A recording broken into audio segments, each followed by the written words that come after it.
In the dim glow of the studio lights, Riley Keough leans forward and exhales a shaky breath. At 36, she finally utters the words fans have been dying to hear. "I'm ready to tell the truth." For years, every red carpet appearance, every glossy magazine cover, every interview, all seemed to tiptoe around something deeper. We saw the flawless skin, the effortless grace, the Presley pedigree. Yet all along, there was an invisible barrier, a secret so weighty it threatened to collapse her carefully crafted identity. Tonight, she shatters the silence. You've heard the rumors. Whispers that Lisa Marie Presley shadowed her daughter's every move. Murmurs that Neverland Ranch was less a fantasy world and more a gilded cage. Late-night gossip fueled the idea that Riley's childhood was sanitized, that publicists sculpted every detail to protect the Presley brand. But in an exclusive sit-down with Howard Stern, Riley confesses the raw truth she's spent years hiding. "My grandmother didn't let me leave." Not really. A revelation that reframes everything we thought we knew about the most guarded granddaughter in rock roll royalty. Walk the timeline with me. May 29, 1989, Riley arrives in a flurry of camera flashes at Santa Monica Hospital. Over 200 paparazzi stake out her birth. Within hours, tabloids trumpet her entry into an empire built on heartache and superstardom. But even as the world cheered, unseen gears began turning behind closed doors. Priscilla Presley, fearing scandal and financial loss, orchestrated a strict protocol: no unfiltered interviews, no unchaperoned outings, no trace of family drama allowed to seep into public view. For Riley, it meant growing up in a fishbowl more restrictive than any palace. Fast forward to age 7. While other kids counted fireflies in the backyard, Riley's weekly routine included sorting through legal memos and estate valuations. She would color in margin notes on trust documents worth millions. Millions she couldn't access until her 25th birthday. "I thought money equaled safety," Riley recalls, voice trembling. But it was a gilded shackle. The estate's lawyers insisted her grandmother govern every facet of Riley's life, from schooling to social events. Even playdates required formal contracts. Every move was vetted, every photo approved, every friendship filtered through a lens of liability. But perhaps the strangest chapter unfolded behind the gates of Neverland Ranch. To most, it was a whimsical retreat, a private amusement park where Riley rode bumper cars and gazed at zoos of exotic animals. Yet Riley's memoir, penned late last year, paints a different picture. "I was a guest on my own childhood," she accuses. According to her, Priscilla insisted that Riley spend months at a time under Michael Jackson's roof, ostensibly for security, ostensibly for fun. In reality, those years became bound by an unspoken isolation. "My phone calls were monitored," she reveals. "My letters returned unopened." The Magic Castle belonged to someone else's legacy, and Riley paid the price. By teenage years, Riley's inner world was a minefield. Gossip columns labeled her a rebellious heiress. When she snuck out to parties and experimented with friendships outside her curated circle, but beneath those midnight escapades lurked a deeper yearning connection. "I craved normal," Riley admits. Caught between a mother battling addiction and a grandmother enforcing strict guardianship, she watched her life fracture into disjointed fragments. Luxurious hotels in Paris, bachelor paddocks in England, then back to a sterile mansion in Bel Air. Each new address promised escape. Each suitcase packed carried the hope of belonging. The public saw a poised, unflappable star signing multi-million-dollar contracts with top fashion houses. Critics whispered about nepotism. Fans defended her innate talent. Meanwhile, Riley harvested scars beneath designer gowns. She slogged through therapy sessions, 120 minutes twice weekly. trying to decode a childhood scripted by suits and governable by trust attorneys. She sketched broken families in charcoal on therapy pads, labeling each face with price tags. "I drew my mom at rehab," Riley reveals, holding a pill bottle like a lifeline and a noose at once. College never happened. At 18, Riley dropped out, lured by the call of independent cinema. Directors coveted her name, studios banked on her lineage. But she craved authenticity more than fame. In Sundance screens of The Runaways, she channeled teenage turmoil she never saw allowed at home. Critics hailed her breakthrough, yet behind the applause, Riley struggled under the weight of expectation. Fans who loved her as Elvis's granddaughter, agents who brokered her under the shadow of tragedy, family members who wondered why she couldn't just play along. Now, at 36, Riley stands at a crossroads. The settlement that crowned her sole trustee of the Presley estate also ignited a public feud with Priscilla. Tabloid cameras considered every courtroom step a showdown.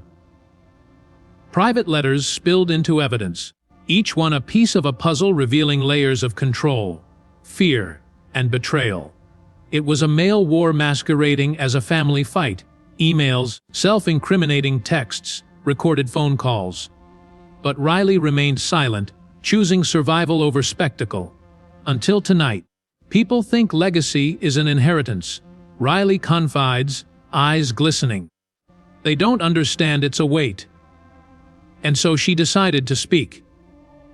In her first intimate podcast interview, Riley dissects the rules that forced her into seclusion, the mandatory security detail shadowing her every move, the unsigned contracts she unwittingly agreed to as a child, the instruction that she must never reveal what went on inside those walls.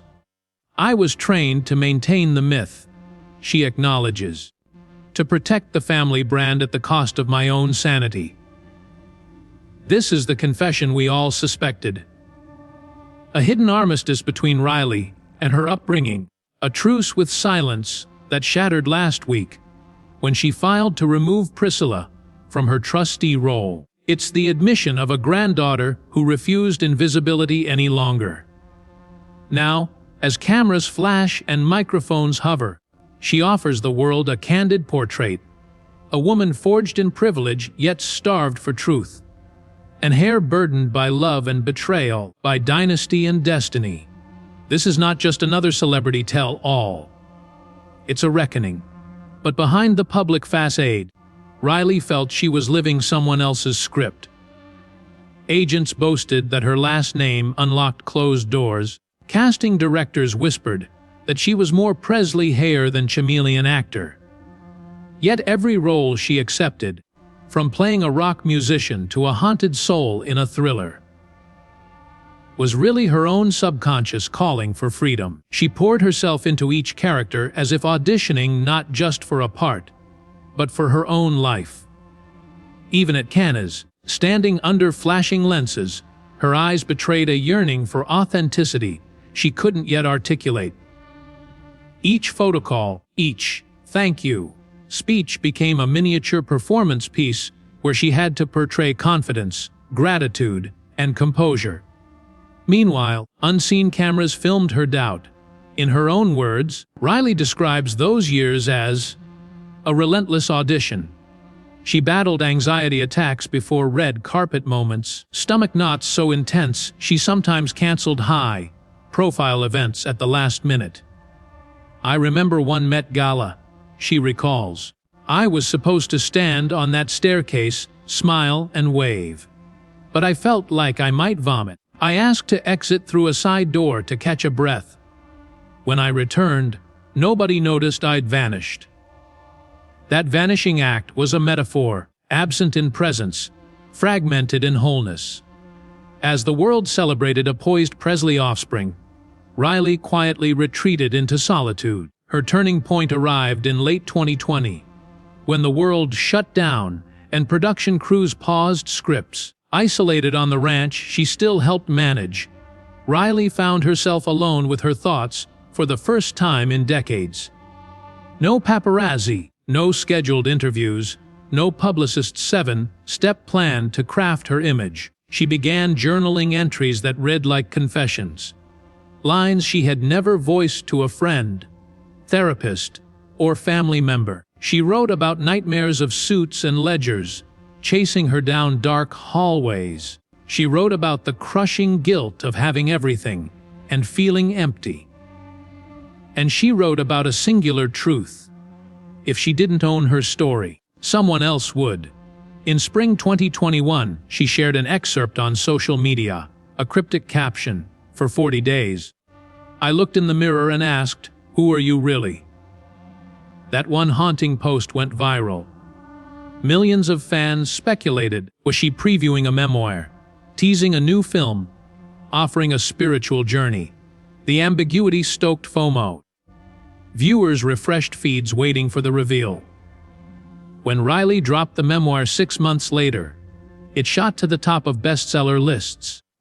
But the real surprise lay not in memoir sales, but in how she used that platform to dismantle the myth of the perfect Presley granddaughter and build a brand around vulnerability. She alternated chapters of glossy family photographs, Easter brunches beside Presley legends, black and white snaps of childhood parties, with raw journal entries transcribed verbatim. Those entries describe panic attacks, triggered by specific songs Elvis recorded, the echo of his voice conjuring performance anxiety rather than comfort. They revealed the time she tried to take back a childhood rehearsal she never auditioned for. They detailed the emotional toll of sitting in a conference room with international lawyers, discussing the fate of Graceland, while her heart raced at the sound of clacking heels. Following the memoir launch, Riley embarked on a world-spanning speaking tour, but not on red carpets. Instead, she chose intimate settings, university auditoriums, small theaters, and independent art centers. Her talks blended live readings, candid Q&A sessions, and improv exercises she developed with an acting coach to help audience members explore their own hidden narratives. Doors sold out in minutes. Fans and skeptics alike came armed with burning questions. How did she stay sane through inheritance battles? What was it like to watch her mother relapse in real time? Could she really forgive her grandmother for the legal trap she laid? Riley answered each query with a calibrated honesty that stunned listeners. She spoke of heartbreak, shame, resilience, and ultimately, self-forgiveness. Yet even amid this triumph, conflict remained. In mid-2022, news broke that a private company challenged her guardianship of the Presley estate, claiming falsified documents and calling her motives into question. The story splashed across tabloids, and Iris accused of forging signatures, of abusing power. She faced a PR nightmare. Here was a woman branding herself as an advocate for truth and transparency, now embroiled in allegations of deceit. It seemed like a plot twist penned by a screenwriter who didn't understand nuance. But Riley confronted the storm head-on. She released every legal document, engaged a transparent mediation process, and asked for public scrutiny rather than hiding behind smoke screens. Watch how she staged her rebuttal. No legalese, no PR flax reading talking points. Instead, Riley recorded a 15-minute video in her childhood bedroom, walls still plastered with sketches and movie posters, explaining the origin of every contract clause, the timeline of each contested document, and even admitting mistakes she'd made as a teenager signing paperwork she didn't understand. She sounded vulnerable, meticulous, and unguarded. She delivered herself not as an untouchable heiress, but as a woman owning her learning curve. The world watched her navigate that crisis with a brand new template: radical accountability. In that video's final minute, a softer Riley emerged. She said, "I grew up thinking I had to shield my pain to maintain the family legacy. But the legacy I want to leave now is one of courage to tell the truth. no matter how messy. That line resonated beyond celebrity culture. Mental health advocates shared it. Legal scholars debated it. Business coaches repurposed it. Riley had transcended the tabloid narrative. She had sparked a broader dialogue about power, privilege, and the price of silence. Looking ahead, Riley Keough is no longer defined solely by her bloodline or by family drama. She's crafting a new chapter as a producer and director, championing unheard voices and telling stories that grapple with inherited trauma, legal entanglements, and the pursuit of self-ownership. Her next project, a limited series Keough, created with LGBTQ activists exploring the intersection of fame, identity, and generational secrets. And if past revelations are any indication, she will wield her privileged platform to elevate others, rather than retreat into obscurity. Imagine yourself stripped of your inherited privileges, forced to fight for every scrap of autonomy. Imagine the relief of finally reclaiming your own narrative, one word at a time, one confession at a time. Let her journey inspire you to speak your truth, even if the world expects you to stay silent. The moment Riley's memoir hit shelves, social media exploded with debates about her legacy, as readers praised her courage yet criticized the intimate truths she chose to reveal. Among critics, commentary ranged from accusations of betrayal to solidarity around mental health awareness, turning Riley into both a pariah for family purists and a champion for authenticity seekers alike. In press conferences that followed, reporters cornered her with loaded questions about childhood isolation at Neverland, probing how a fairy tale upbringing could double as emotional confinement and lifelong performance training. Riley answered with calm precision, describing how animated fireflies under dark skies reminded her of unseen observers, and how midnight rides on the carousel felt like choreographed scenes, rather than spontaneous moments of childhood delight. The juxtaposition of whimsical imagery and hidden scrutiny became a signature motif in her narrative, playing on contrast framing to reveal that enchantment often carries a hidden ledger of rules and surveillance. Creatives in advertising and branding circles noted how Riley's transparency could reshape celebrity endorsements, urging sponsors to lean into vulnerability rather than veil it, a seismic shift from standard red carpet gloss. Meanwhile, industry insiders whispered that Riley's forthcoming limited series might redefine how studios approach partnerships with social activists. Given her track record of blending personal history with pressing cultural conversations, directors she'd previously partnered with spoke of her ability to balance raw emotion on screen with sharp strategic thinking behind the scenes, a duality born from years of negotiating trust documents and casting deals while managing personal trauma.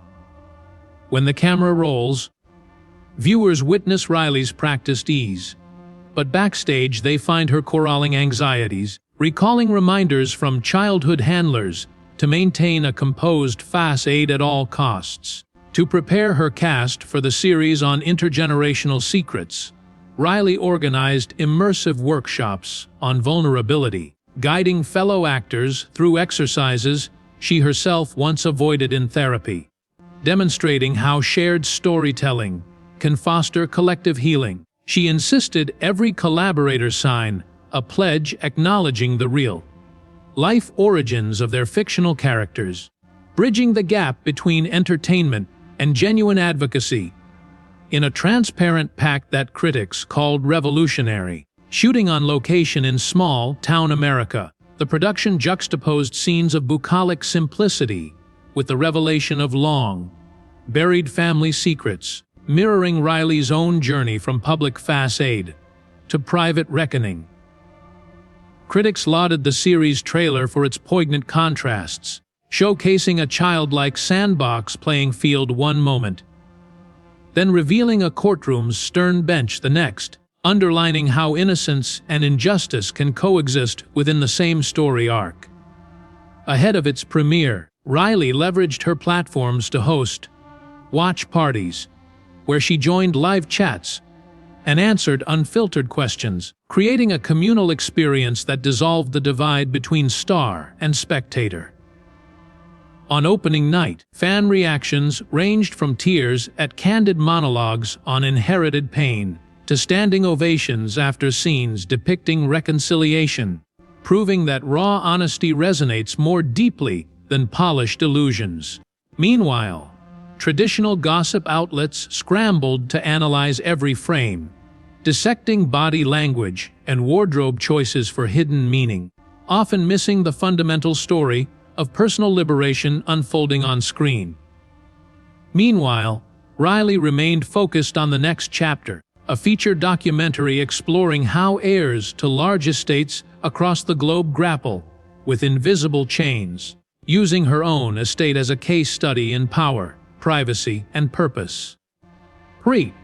Production meetings highlighted her insistence that interview subjects speak on camera about the unspoken burdens they inherited, reinforcing the idea that privilege and pressure are two sides of a coin, often flipped in private boardrooms. Yet every hesitation she felt on set was countered by a conviction born from decades spent in other people's shadow, as if each filmed scene acted as a defiant step toward reclaiming both her narrative and her autonomy. On nights when self-doubt threatened to resurface, Riley retreated to her grandmother's old study, poring over handwritten letters from Lisa Marie that spoke of both regret and resilience, reminding Riley that forgiveness could coexist with accountability. Through this blend of vulnerability, strategic acumen, and heartfelt advocacy, Riley began to redefine what it means to inherit not just wealth, but also the weight of a name, showing that empowerment often starts by dismantling entrenched narratives.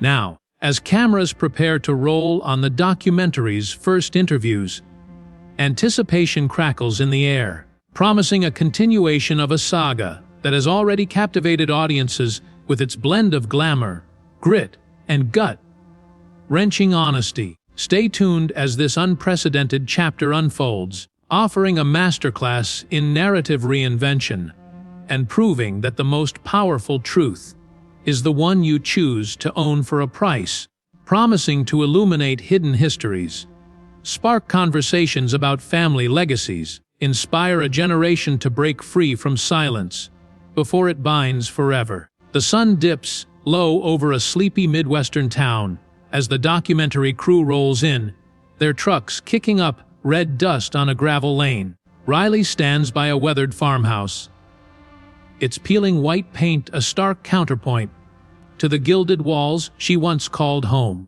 A single spotlight hangs from a rickety scaffold, illuminating her face in warm amber hues. She breathes deeply, whispering to herself, "This is for every hair who's ever felt trapped." Then, as the camera clicks to life, she steps forward, voice steady, eyes burning with renewed purpose. Cut to the interview room soft. Focus lighting, muted earth tones, antique rugs underfoot. Riley sits across from Dr. Margaret Liu, a sociologist who's spent 2 decades studying inheritance cultures. The questions are precise. How does family legacy shape identity? What happens when wealth becomes a shackle? Dr. Liu leans in. Your story reframes privilege as a silent force. Can you speak to that? Riley pauses, recalling nights of counting ledger pages instead of sheep, the hush of closed doors when she sought comfort. Privileged or not, I was profoundly unheard, she says. I think that's universal.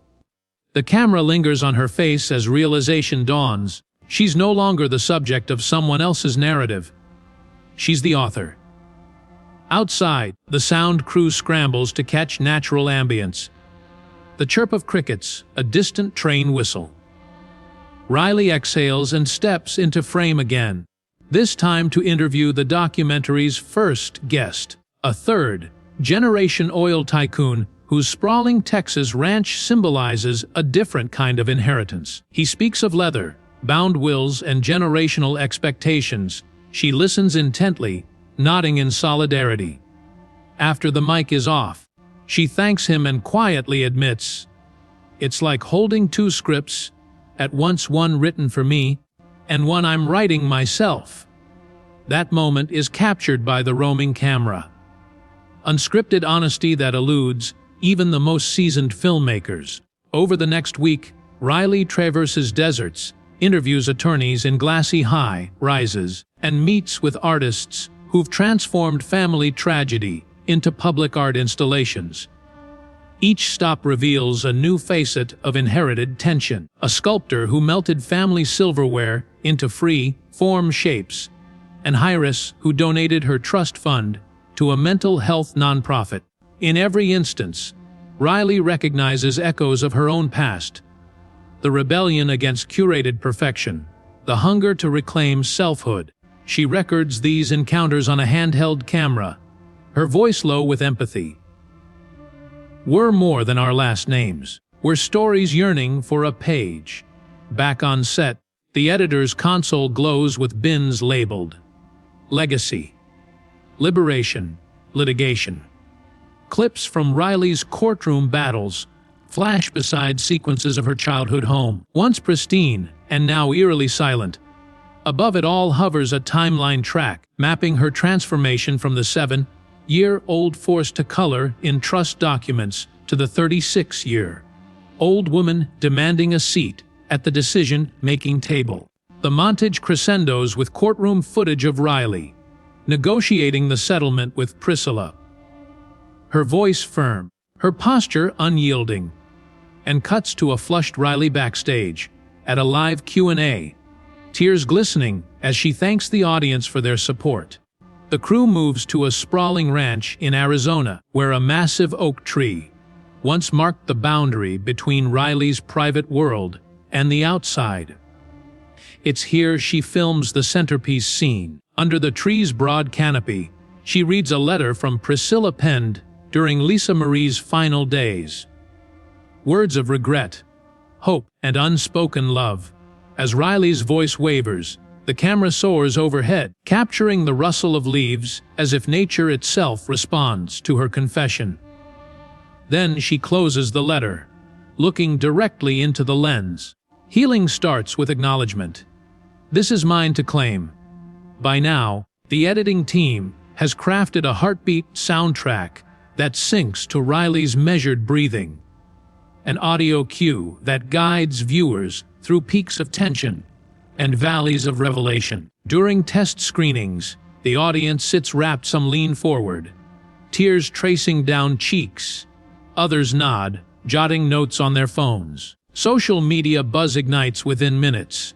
Hashtags like Faye Inheritance Unbound and Faye Riley Owns It begin trending, drawing comments from mental health advocates and legal experts alike. Podcasts dissect key moments. Her first public admission of panic attacks. The day she refused to sign a contract without understanding every clause. With post-production in its final stages, Riley collaborates on the closing sequence. She dictates a letter to her younger self. 24 lines that blend admonition with compassion. Dear 7-year-old Riley, you were never a document to be signed. You were a child who deserved to play, to dream, to be seen. I'm sorry it took me decades to say that out loud. The words appear on screen one by one, each line dissolving into a montage of her journey, childhood photos, therapy sketches, courtroom doors, applause at live events. The crescendo builds, the soundtrack swells, and then, silence. The release strategy is meticulously orchestrated. Premiere at Sundance is followed by a simultaneous global livestream, where Riley joins hosts in 5 cities: London, Tokyo, Johannesburg, Sao Paulo, and Toronto. She answers questions in 6 time zones, her voice calm despite the 24-hour marathon. Journalists tweet soundbites in real time. Riley Keough. Power without autonomy is the greatest paradox. Cultural commentators publish think pieces, some heralding her as a trailblazer for celebrity vulnerability, others questioning whether transparency can ever be fully authentic under corporate sponsorships. Riley reads the critiques on her phone, fingers trembling on the screen as she replies, "Grateful for dialogue. Always room to learn." A week after the premiere, the documentary debuts on a major streaming platform. The first night viewership shatters records. In the biography category, fan videos flood YouTube reaction compilations. Personal vlogs about how the film inspired viewers to confront family secrets, webinars analyzing its impact on inheritance law. Non-profit groups cited in fundraising pitches, using Riley's story to illustrate the hidden toll of unexamined legacies. 2 months later, Riley invites her audience to participate in an online workshop titled